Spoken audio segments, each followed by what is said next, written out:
Relationships. Everyone wants a piece of that pie. And some of us wouldn't mind some cake, right? No? Netflix and chill, dinner dates, and getting inside those girls, unapologetically spending all your money on her. And for the love of God, I hope that's not you pussy. And all these things have been scaled, multiplied by large companies, creating dating gold mines, dating apps with algorithms designed to keep you hooked, keeping you swiping on so many different people, using pickup lines. Hey baby, are you a Pokemon? Cause I'm trying to get a Pikachu. But unlike the Pokemon games, you will never match them all.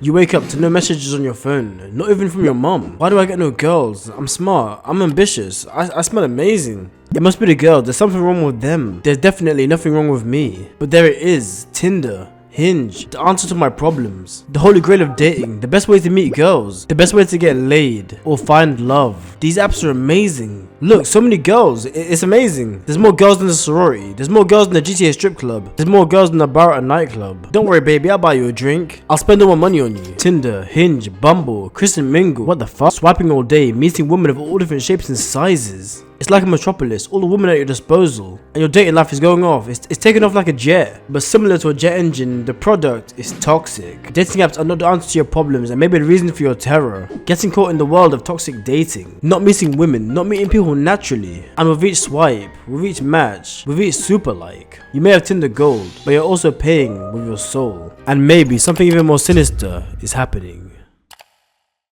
When you match a girl on Tinder, you feel like the man. She likes your face, your personality. She just likes you as a whole, and you feel happy about that. And why wouldn't you? She's a cute girl. You have a lot in common. Pretty much your dream girl. Everything you know about her is good right now. It's perfect. Everything you know up until this point is amazing. But just like the fast food industry, it's the things that you don't know that will harm you. The structure of relationships and how you meet people has been ruined. It's been destroyed. Because this girl within 10 swipes has seen a guy that's more handsome than you, taller, makes more money, has less body fat. And you can blame her all you want, but she doesn't know you, she doesn't owe you anything. So she's messaging him more, replying to you less, and then going to meet him. And you're left wondering what happened. And that handsome guy, the same thing will happen to him. They'll go on a date and the date can go very well. He's more special than the star from Mario, more legendary than the Pokemon Mew. But she gets never matched, and the thing is, there's always a more appealing guy.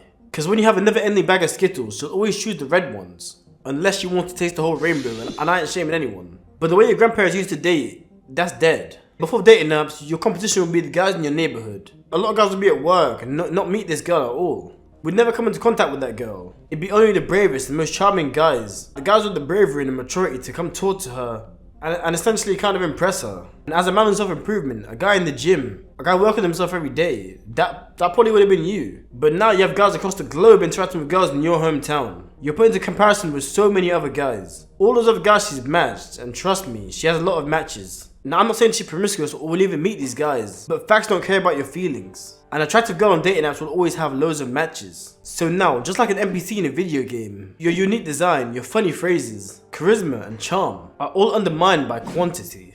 So even if you're a special guy with the looks, the charisma, the charm, the intelligence, those things are overlooked for more shallow metrics. If you're not good in one area, someone will be better than you in that area. She's not just talking to you, she's matching with loads of guys. If she has 10 matches, her DMs are open to 10 guys. No longer 2 people forming a connection, but now a dire and constant competition of guys trying to get this one girl.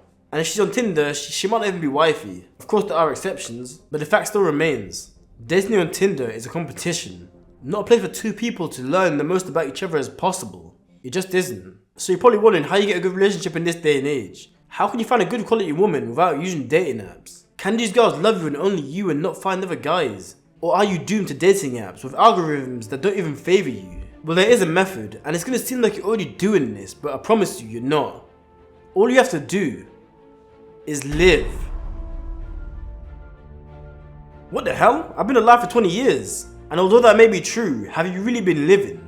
Have you been on your phone, on video games, watching TV, watching Netflix, watching sports? These things are all great and they're all part of life, but they're not living. These are all man-made things and are all artificial and a far cry from what was old, what your parents or grandparents did to meet each other. And the main difference is, they were actually meeting in person. When your life is consistent of being online, doing all these things in your home, being on all these screens, you get easy dopamine. Not being disciplined, not delaying your gratification to do the harder things in life. The harder the task is, the less drive you have, which is backwards. You must want to do hard things, you must want to achieve more. The same way you want coins in the game, you want money in your life. The same way Messi won the World Cup, you should be a champion too. But no, it's always the easy path for you. the path of forced self-achievement. So of course you're on Tinder, Hinge, Bumble, where it's easy to get interest from girls, where it's easy to feel accepted. With each match you get, you feel a sense of worth. But when you're left on red, used for dates, having sexual interactions with no substance, no love, no connection, you lose your soul in the process. But as I said, this hasn't got to be your fate if you live your life. You don't need to get laid, you don't need a girlfriend. But the fact is, you can.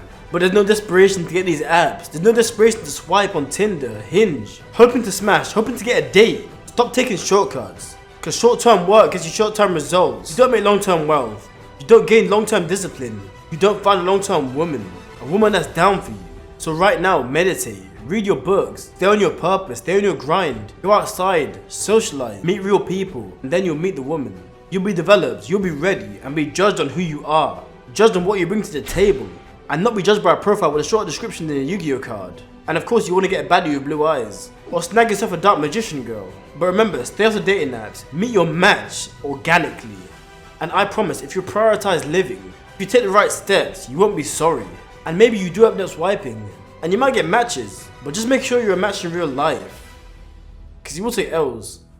But don't do them L's in vain.